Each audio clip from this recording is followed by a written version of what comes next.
keep your head up, you'll be okay, a beautiful day.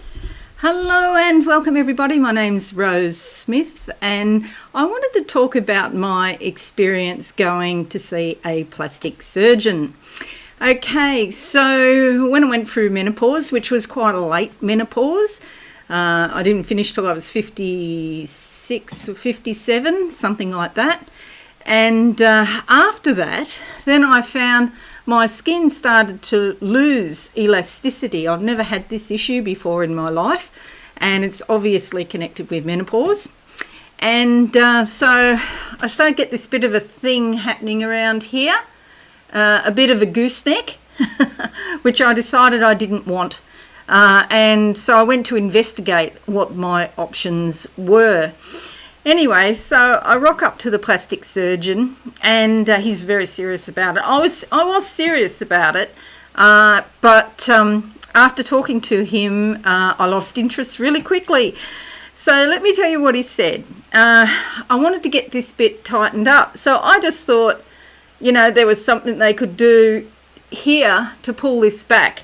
I mean, the other option that my husband suggested, that I just wear a bulldog clip at the back of my neck and that would just pull everything up.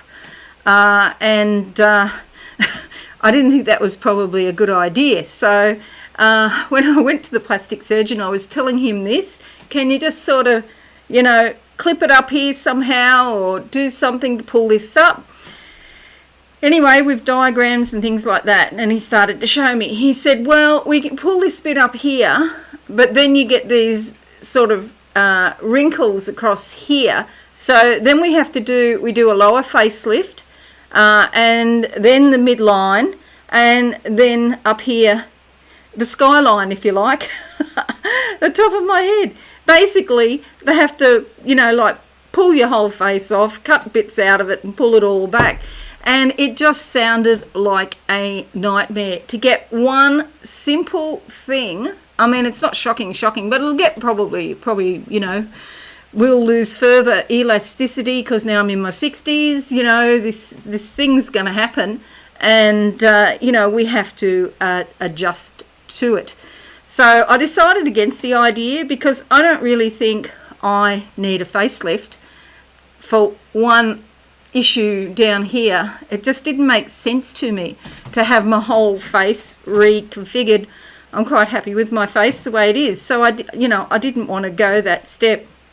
And a facelift seemed like something, and still seems like something very major. I've got a crow here just at the window laughing.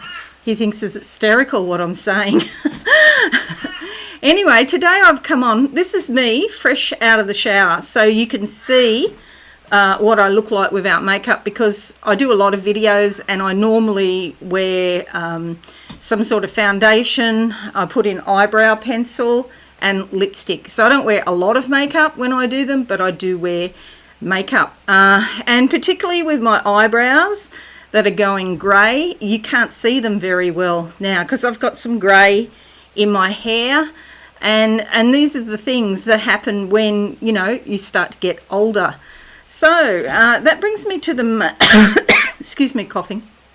That brings me to the main point of why I'm doing this video.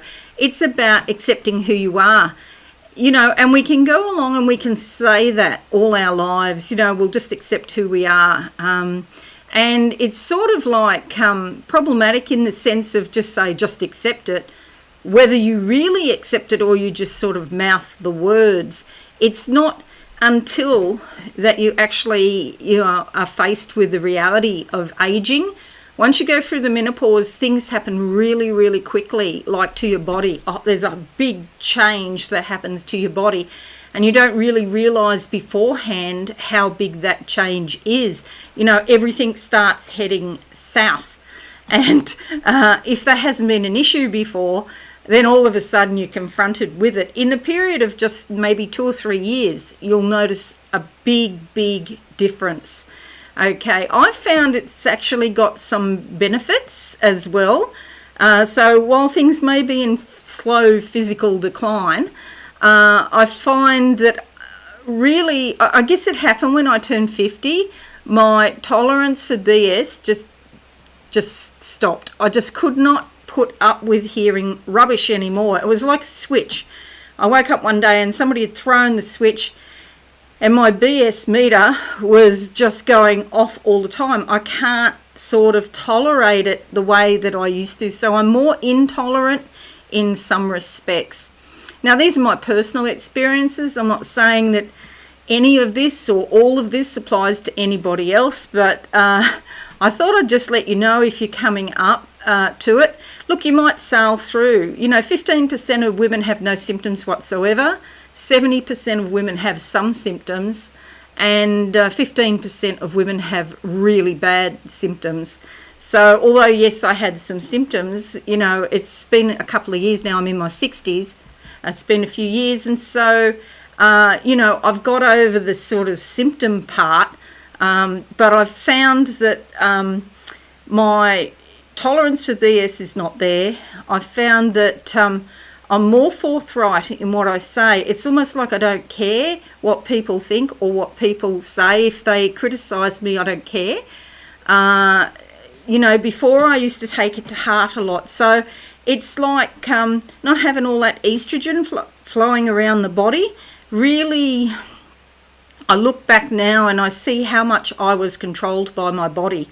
Whereas now, like the biology was controlling me, and that thing, to get pregnant every month, especially when you get in your 40s, I found that was super, super strong. It's like, this is your last ditch chance. You better get pregnant now. It's like my body was trying to tell me. I was saying, no, I don't want to. And when you get past all that, then it's a sort of freedom. So in some respects, I actually feel more free. So if I'm going to get this little sort of thing happening, or this thing happening here, bingo wings, which I didn't have before, then that's just the cost of consciousness. That's what I call the cost of consciousness. So as we become more wise, more mature, sometimes, there's a bit of a sacrifice that has to be made for that. So, yeah, I just wanted to reassure people that are really worried about it. Yeah, we have these issues. The other thing, it's very culturally sort of influenced. In Australia, we have these, concerns and everything like that. But I notice in the States, it's like times 100. There's a very big culture there about how you look, not who you are. And because I live in the country, I choose to live in the country. I was born in Sydney, but that's not my lifestyle, doesn't suit me. And I like to be in the country because I want to interact with nature and the animals. And we've got bush turkeys run around here. We have got dozens and dozens of bush turkeys and all sorts of animals. And I like to interact with them, so I find country people, they have a sort of different opinion about these things. It's not so critical what you look like, it's more about who you are underneath. And that's really what Spirit wants us, to do, is to be more our authentic selves. Alrighty. So if you're thinking about going to do a facelift, I'm not trying to discourage you at all. I just say do what you feel is best for your life.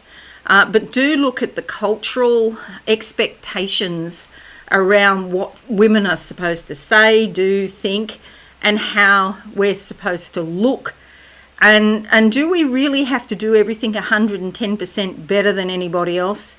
If a woman has to do it to a certain standard, a man has to do it less to get the same pay, perhaps, or get the same recognition. These are all questions to think about. And, do you want to put yourself through surgery because of a cultural expectation? Or is it about what's going on in you? Have you actually got something that's, that actually needs fixing? So perhaps if you've got like droopy eyelids, there's a thing called blepharoplasty, and droopy eyelids can cause really bad headaches. So, there's a case there, logically in my mind, to go and get eyelids fixed if they're drooping, if they're causing you headaches, So there are medical considerations around some of these procedures to think about. Alrighty, leave me a comment. Let me know what you're thinking about all of this. I just wanted to appear au naturel, so you know what I actually look like, and just to put a few of these issues out there so you can think about them if you are considering doing something to your body, because it's permanent. And then the other thing to consider about that is, what does it do in the spiritual domains?